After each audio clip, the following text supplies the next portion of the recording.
Friends, welcome back to MS Lappi channel. இன்னைக்கு பார்த்தீங்கன்னா பற்றி தான் சொல்ல போகிறேன். ஸோ நிறைய ஆடியன்ஸ் வந்த உடனே நான் ஸ்டார்ட் பண்ணுறேன். இதெல்லாம் என்னன்னே தெரியல. லைவ் வந்து டவர் இல்லாதால நான் சரியாக போடல, உடம்பு சரியில்லாதால நான் ஆல்ரெடி நிறைய வாட்டி சொல்லிட்டேன். என்னன்னே தெரியல, ரொம்ப ஆடியன்ஸே வர்றதே கிடையாது. அதனால் கொஞ்சம் மன வருத்தமாக இருக்குது. எங்கே தான் போனீங்கன்னு என்ன எனக்கே தெரியல. சரி வாங்க, நம்ம வந்து எறும்பு சட்னி பற்றி இன்றைக்கி நான் கண்டிப்பாக தான் சொல்கிறேன். ஃப்ரெண்ட்ஸ் வந்த உடனே நான் ஸ்டார்ட் பண்ணிடுறேன். எறும்பு சட்னினா ஷாக் ஆகாதீங்க.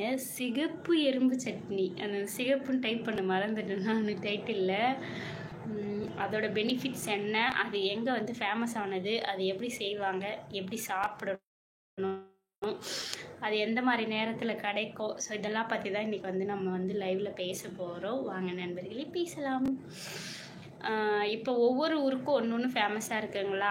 இப்போ தஞ்சாவூர்னா தஞ்சை பெரிய கோவில், செஞ்சினா செஞ்சிக்கோட்டை, திருவண்ணாமலைனா திருவண்ணாமலையில் இருக்கக்கூடிய கோவில் ஃபேமஸ். அந்த மாதிரி இந்த எறும்பு சட்னியும் ஒரு ஊரில் ஃபேமஸ் ஆனது ஃப்ரெண்ட்ஸ். அவ்வளோ வந்து உடலுக்கு நல்லது. சிகப்பு எறும்பு தான் சாப்பிடுவாங்க.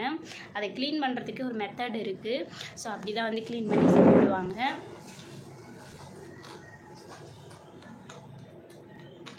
சரி, சிகப்பு எறும்பு சட்னி வந்து இங்கே கிடைக்குமானா நம்ம வந்து ஃபஸ்ட் டைம் சாப்பிடும்போது பிடிக்காது. பட் அது எப்படி இருக்குன்னா நல்லா புளிப்பு டேஸ்ட்டாக இருக்கும். துவையல் அரைப்பாங்க, சட்னி அரைப்பாங்க, சூப்பராக இருக்கும். இது வந்து ஃபேமஸான ஒரு டிஷ்ஷு தான். எங்கன்னு பார்த்தீங்கன்னா ஒடிசாவில் தான் வந்து ரொம்ப ரொம்ப ஃபேமஸ்.